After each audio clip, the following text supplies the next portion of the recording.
pagi Bapak Ibu, saudari-saudara, umat beriman yang terkasih dalam Tuhan kita Yesus Kristus. Selamat berhari Minggu, selamat beribadah, selamat merayakan Ekaristi bersama keluarga dan komunitas Anda dimanapun Anda berada.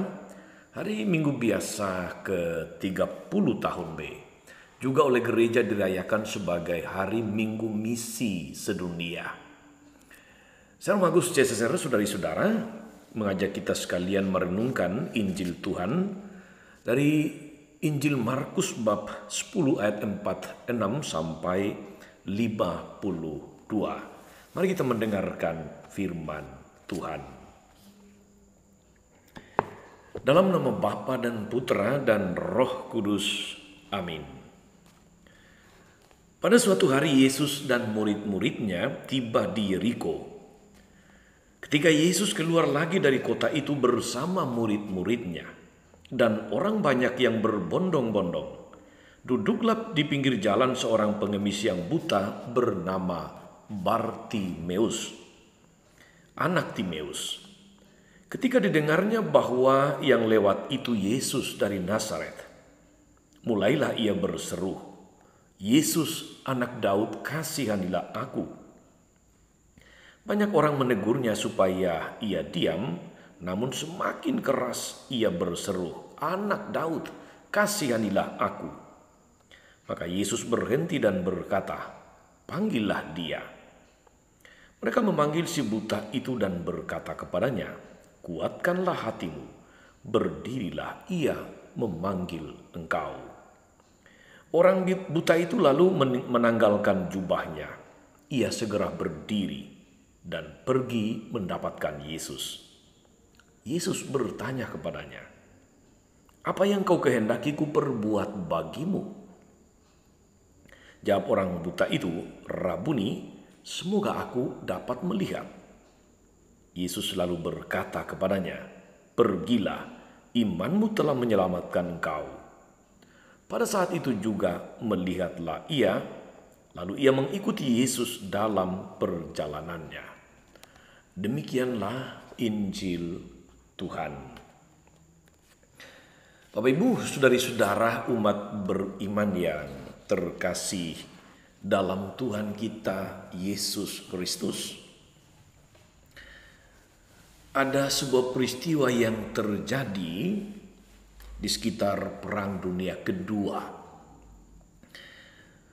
Seorang tentara yang tidak beragama, yang tidak percaya Tuhan, membawa istrinya yang hendak melahirkan di sebuah rumah sakit Katolik.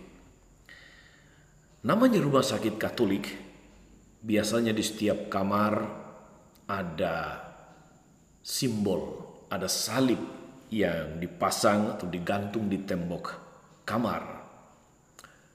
Ketika diantar masuk ke tempat istrinya akan dirawat, dia minta kepada perawat supaya salib itu diturunkan. Katanya, "Saya tidak mau tidak mau mata bayi saya, mata anak saya melihat wajah Yesus." Itu katanya. Perawat pun menurunkan salib itu karena takut kepada tentara ini. Tibalah pada malam harinya di rumah sakit itu, istri tentara ini melahirkan bayinya. Ketika perawat yang membantu persalinan istrinya itu keluar, tentara ini bertanya, "Bagaimana dengan bayi saya?"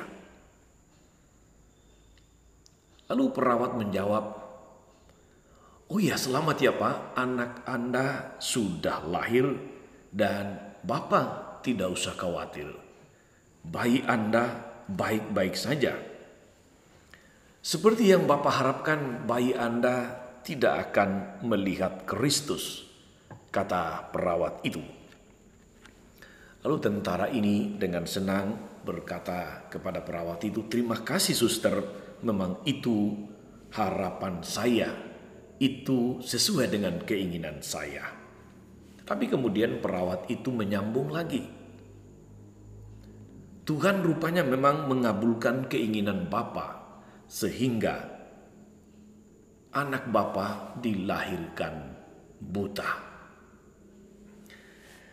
Saudara-saudara, itu cerita di sekitar Perang Dunia Kedua tentang seorang tentara yang tidak percaya Tuhan, yang tidak percaya Yesus. Ada perbedaan yang sangat jelas antara sang tentara dalam cerita tadi, saudara-saudara, dengan Bartimeus, seorang pengemis buta dalam Injil yang saya bacakan tadi. Tentara yang kedua matanya normal. Dia tidak mau melihat Yesus. Bahkan tidak mau bayinya yang akan lahir itu melihat Yesus. Maka diperintahkannya perawat menurunkan salib itu. Sementara Bartimeus yang lahir buta justru mempunyai keinginan yang sangat kuat untuk melihat Yesus. Bapak, Ibu, saudara-saudara umat beriman terkasih, siapakah Bartimeus itu? Bartimeus adalah seorang pengemis buta yang biasa duduk di pinggir jalan untuk meminta sedekah. Kehadirannya di sana semata-mata untuk mendapatkan belas kasih orang-orang yang lewat. Bartimeus yang tidak melihat ini, Bartimeus yang buta ini, saudara-saudara, tentu mendengar bahwa Yesus akan lewat di situ, di jalan Yeriko. Dia sudah mendengar dan tahu banyak tentang Yesus dari banyak cerita. Karena itu dia mencoba peruntungannya dengan duduk di pinggir jalan menuju Yeriko. Sehingga ketika Yesus lewat, kemudian Bartimeus berteriak, "Yesus, anak Daud, kasihanilah aku." Tentu saja orang banyak yang berbondong-bondong mengikuti Yesus merasa terganggu, sehingga mereka meminta dia diam. Namun Bartimeus tidak peduli. Semakin keras dia berseru, "Yesus, anak Daud, kasihanilah aku." Saudara-saudara, seruan Bartimeus ini didengarkan oleh Yesus. Karena itu dia berkata, "Panggillah dia."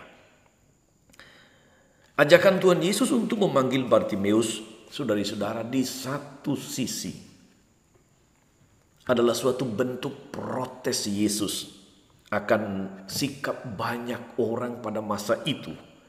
Tapi juga tentu menggambarkan sikap banyak orang pada masa kita sekarang ini yang tidak punya belas kasih, yang tidak mau peduli seruan minta tolong, yang menganggap seruan minta tolong itu sebagai gangguan.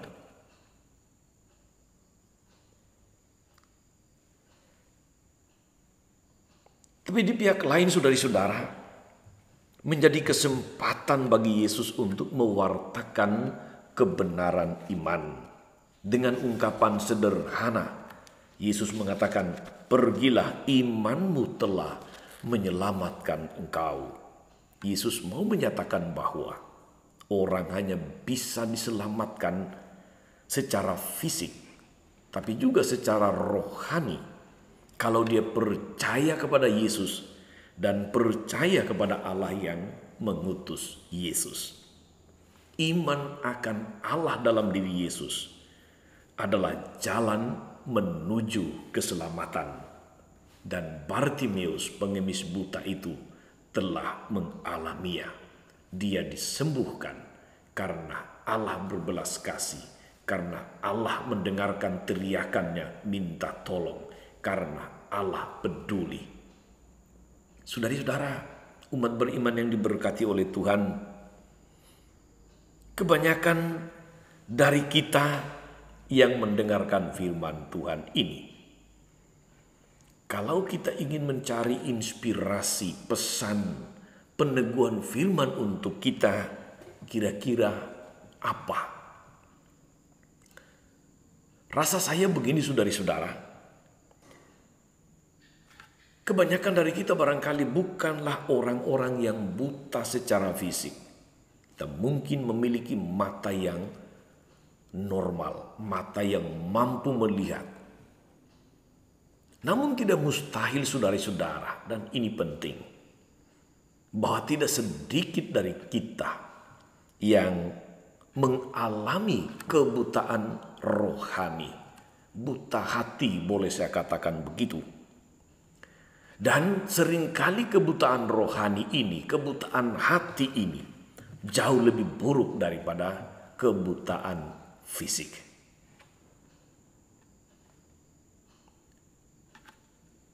Kita bisa mengalami kebutaan rohani saudara-saudari kalau kita gagal melihat kebaikan orang lain. Hanya serba melihat yang jelek, menjadikannya sebagai bahan pergunjingan, bahan gosip. Kita ingat Injil hari kemarin. Barangkali kita mengalami rabun dekat ketika kita tidak mampu melihat kekurangan diri kita sendiri, kekurangan di sekitar kita, tetapi sungguh mampu melihat yang jauh. Artinya gampang melihat yang salah yang dibuat oleh orang lain yang ada di tempat yang jauh dari kita. Tapi kita rabun dekat atas diri kita sendiri ataupun sekitar kita. Ibarat kuman di seberang tampak, tetapi gajah di pelupuk mata tidak tampak. Kita mengalami kebutaan rohani saudara-saudara ketika kita tidak melihat karya Yesus dalam diri orang lain. Ketika kita menghalangi orang lain untuk mendekat pada Yesus, entah melalui kata-kata maupun tindakan kita. Entah melalui seruan untuk menganggap seruan minta tolong itu sebagai gangguan dan kita membungkamnya. Atau sebaliknya saudari-saudara, kita seringkali justru tidak peduli kepada orang-orang yang berteriak minta tolong di sekitar kita. Kita mungkin mengalami kebutaan rohani ketika kita tidak mampu merasakan, tidak mampu menghayati Yesus yang berkarya dalam diri kita. Akibatnya, kita mungkin lebih banyak mengeluh, lebih banyak komplain daripada banyak bersyukur. Kita mengalami kebutaan rohani saudari-saudara ketika kita pura-pura tidak melihat atau pura-pura tidak mendengar orang lain yang membutuhkan bantuan kita. Kita mengalami kebutaan rohani ketika kita tidak sungguh yakin bahwa Yesus mampu berbuat sesuatu untuk kita. Kalau Bartimeus, dia berusaha untuk bertemu Yesus. Dalam situasi yang lain kita mungkin tidak percaya bahwa Yesus mampu mendengarkan kita, bahwa Yesus peduli dengan situasi kita. Kita mengalami kebutaan rohani saudari-saudara ketika kita tidak lagi mampu melihat bahaya dosa. Ketika kita dibutakan oleh begitu banyak tawaran duniawi yang menjanjikan kepuasan, kenikmatan, kebahagiaan semu di dunia ini. Kita mungkin mengalami kebutaan rohani ketika kita lebih mempercayai orang-orang, segala sesuatu yang bersifat duniawi daripada percaya kepada Tuhan yang penuh kasih, Tuhan yang mampu menyelamatkan. Ketika kita mendewakan harta, mendewakan uang, Yesus menjadi kabur lama-lama, menjadi tidak kelihatan. Saudari-saudara, umat beriman yang diberkati oleh Tuhan, kita mengalami kebutaan rohani ketika kita tidak mampu berbuat sesuatu untuk menolong orang lain, membawa mereka kepada Yesus. Kita ada dalam situasi pandemi COVID-19, masih terus berlangsung hingga tahun ini. Dalam hal apa, saudari-saudara, kita memiliki hati yang terbuka. Artinya kita tidak buta secara rohani. Melihat penderitaan, melihat kekurangan saudari-saudara di sekitar kita yang mungkin tertimpa situasi yang lebih buruk dari kita secara ekonomi. Apa yang kita buat? Mampukah kita mendengar seruan minta tolong? Mampukah kita sekedar untuk menyapa, sekedar meneguhkan, dan tidak menganggap mereka sebagai pengganggu? Saudari-saudara, dalam situasi-situasi seperti ini tidak berlebihanlah kalau kita memohon kesembuhan rohani seperti Bartimeus. Tuhan anak Daud, buatlah supaya saya mampu melihat. Saudari-saudara, kita berada pada minggu misi. Bermisi berarti kita bukan hanya mewartakan datangnya kerajaan Allah, mewartakan Yesus yang berbelas kasih. Misi yang sebenarnya sebetulnya adalah bagaimana kita mampu menggambarkan melalui kesaksian hidup kita bahwa Yesus sungguh-sungguh hidup dalam diri kita.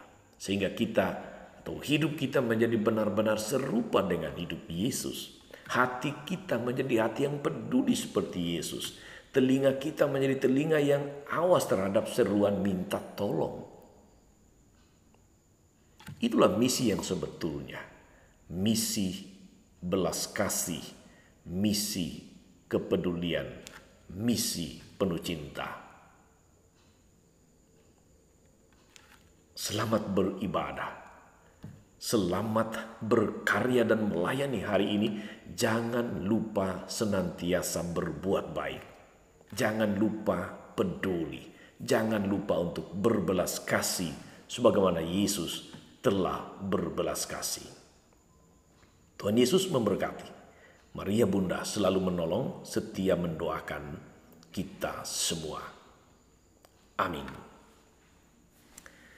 Tuhan Yesus Kristus, kami bersyukur atas firman-Mu yang sungguh meneguhkan kami, yang sungguh menegur kami juga untuk mampu memiliki hati yang peka, mata yang terang melihat penderitaan sesama.